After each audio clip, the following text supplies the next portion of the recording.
Hello, I'm Asha Dore. I'm Parley's Associate Art and Marketing Director. I am Rebecca Tourino Collinsworth. I'm Parley's Artistic Director. And this is a special edition of Totally Biased, interviews with art makers about the project and process of producing new dramatic art. We are here to celebrate the world premiere of Garlic by Rose in Spring by playwright Susan McNally, who's joining us this evening. Hello and welcome, Sue. Hi, thanks for having me.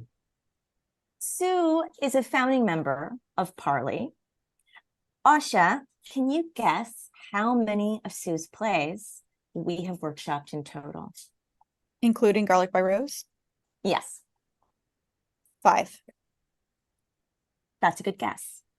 So if I go backwards, Garlic by Rose in Spring, The Oysterman's House, All-Purpose Whole, Snowbound, Venus, Pink Rabbits, and a little bit of trivia, Sue wrote the very first play that Parley ever workshopped, and that was 2014.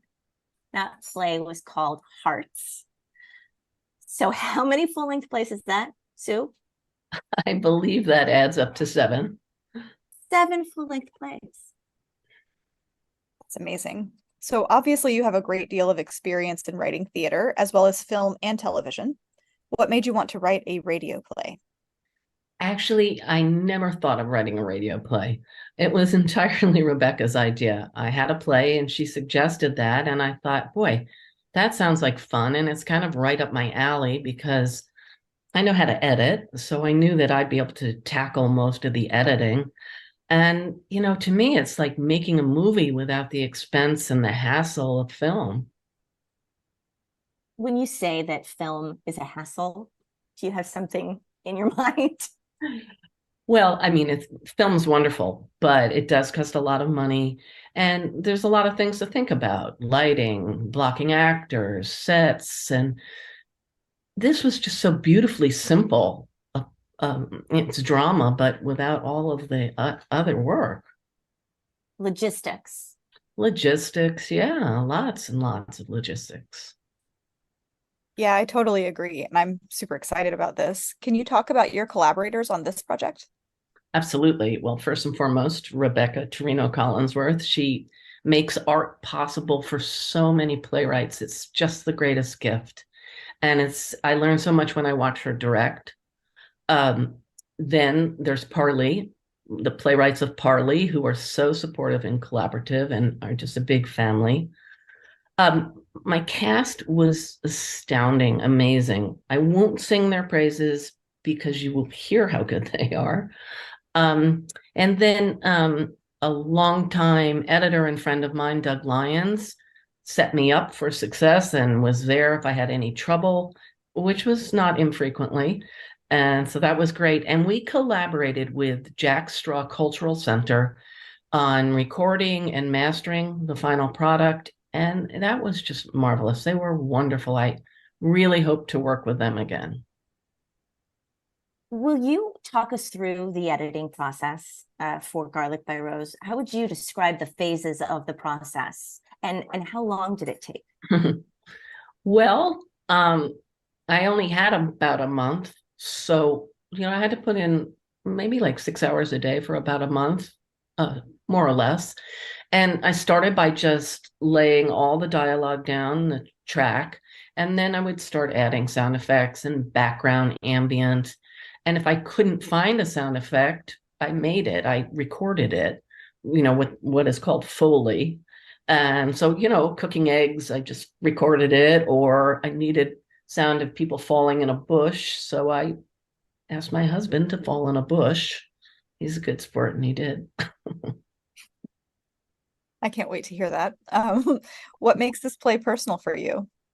Well, I spent a lot of time in the Adirondacks, and it's a place that's really dear to me. And I really wanted to create a strong sense of place in this play.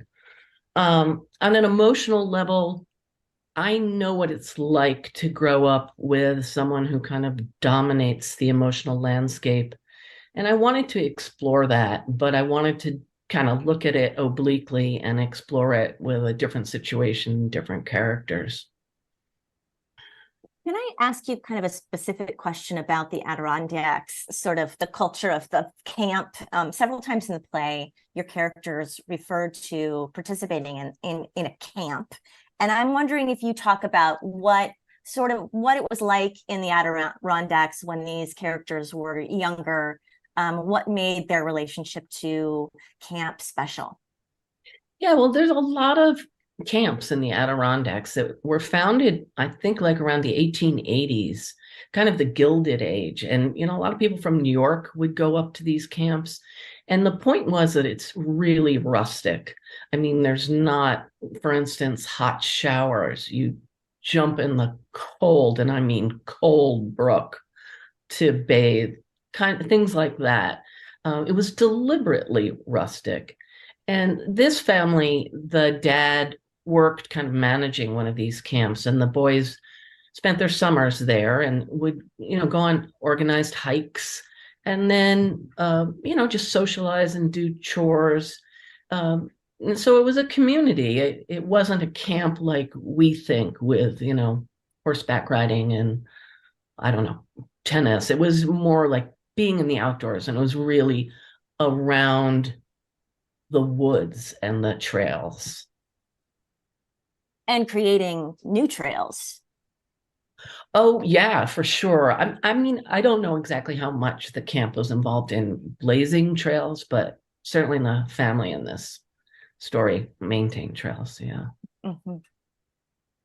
So I have a question about the artwork. Even the artwork that we're using in our promotional image for the play has personal significance to you. What's your connection to the painting of the house on our poster? And my dad painted it. And my dad was a really prolific painter, a wonderful watercolor artist. And when he died, I found hundreds and hundreds of paintings, and they're just all over my house. You can see them behind me, just a few of them. They're everywhere. He's everywhere with me. So it's nice. Well, Susan McNally, such a pleasure to talk with you. Thank you so much, Asha. And now I think we're ready to actually hear Garlic by Rose in Spring. If you are catching this on Facebook Live, now's a good time to find our YouTube channel, which is at Parley Productions. There is a link in the pinned comments to our YouTube channel if you're on Facebook. Otherwise, just stay right here. And on behalf of all the associate artists, playwrights, and playwriting residents of Parley, thank you for watching.